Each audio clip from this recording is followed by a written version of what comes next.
going on? It's your man Headcrack. Right now we're in a secret location, Atlanta, in a undisclosed location, studio. Hanging out here with Audio-ology, man. Two cats, they got crazy skills. I got a chance to check out their single on iTunes. It goes by the name of Pretty Girls. On the left, I got my man Chad. On the right, I got my man Zach. And this is Audio-ology, man. That's right, that's right. So tell the world a little bit about yourselves. How'd y'all come together? Because from what I understand, you're from Detroit. Home of the Detroit Lions, and you're also from Louisiana. Home of the Saints. Yeah, no doubt, man. Two big football rivalry states in the building, man. So how'd y'all meet? Then we came together through a label, one of our label execs, Casey Touchstone. He brought us together. I knew it from a rock project. The rock project had finished. He knew Chaz. Chaz was freestyling at the gym with him every day. He told me about Chaz. He told Chaz about me. And then he brought us together. And the first song we actually really did was Pretty Girls. And got cracking from there, man. No doubt. Now, you were actually a solo artist because you had a single that kind of predates the whole thing with Audio-ology. So, like, what made you decide to say, hey, I'm going to try this thing as a group? You know, man, like you said, I met Zach through Casey, and then we did a couple songs together, and they came out crazy. And we just kept doing songs, and, you know, it just finally hit me one day, like, yo, like, you know, Casey was always in my ear about maybe y'all should collab, do a group thing, and I was like, you know how solo artists are. Yeah. Like, man, I don't know if I want to just do all kind of like rock stuff because I'm a hip hop dude.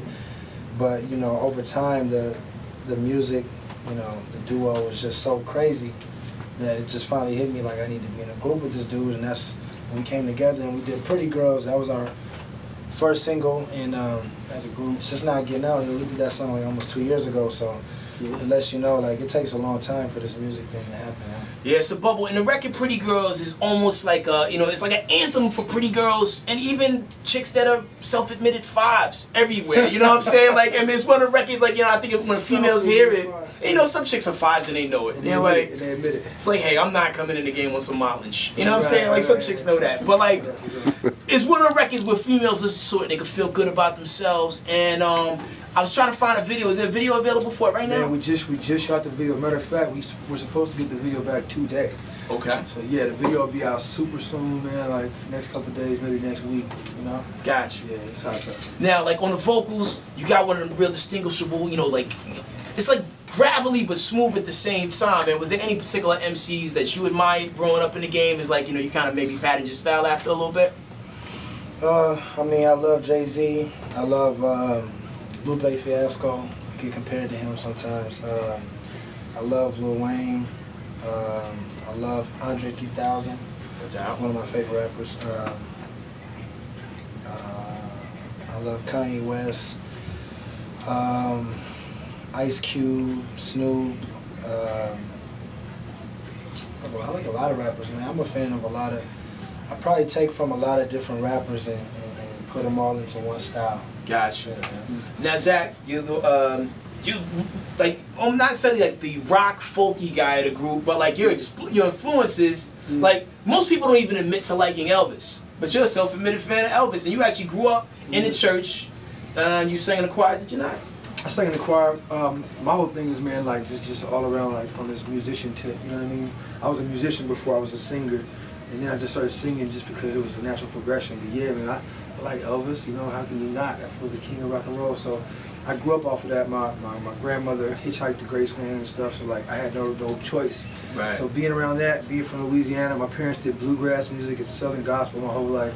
So you don't really have a choice, man. You just is what you're raised on. But I made a conscious decision, like I'm down for this, I'm down for the music, like I love all that, but I didn't want to be that. I wanted to be something unique and different to myself. So that's kind of how, you know, the voice turning into what it is, the way I write songs, all that different stuff, you know? All right. Now, the Beatles, Hall & Oates, DOS Effects, Black Sheep. Groups somehow, for some reason, have a hard time staying together. What is it about the chemistry of you two cats that I think will make you, you know, surpass, you know, the hourglass that a lot of groups have kind of ran into?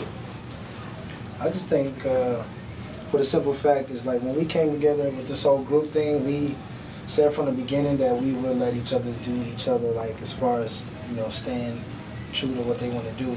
So I get to be myself, Zach gets to be himself, and we collide the two, and it's just a good mix, you know what I mean? And also along with that, like, I think that happens when egos get involved. Like, you know, a lot of times it's a lot of different things. You know, everything we do we do 50-50, you know what I mean? Even if he writes a whole song and brings it to the studio, it still comes out like we did it 50-50, or if I write a whole song. Because when we go in, it's not just that. We take an idea and we create it and whatever it comes out to be. Right. And that's also with everything, like on this trip to Atlanta, Austin, wherever we go, we don't really step in each other's lanes, you know what I mean? We respect each other for what the other person does, and we appreciate it as far as being able to work with each other, you know? No doubt. Well, check this out. It's Audio-ology. Zoom in on this right here. You know what I'm saying? It's like the Nick Nolte and Eddie Murphy of the hip-hop or future of music game right here, man. When you see them, show them some love. Support their singles on iTunes right now, Pretty Girls. And when's the album dropping? I think it's sometime like 2011, like, you know, maybe mid-2011, maybe summer. The first quarter we plan on working on a whole lot of music. Alright, man. All y'all players in the game, get ready to sit on the bench. Audio-ology is in the building. It's your man Headcrack. Salute, man. It's the future right here. Right there. We out. No doubt.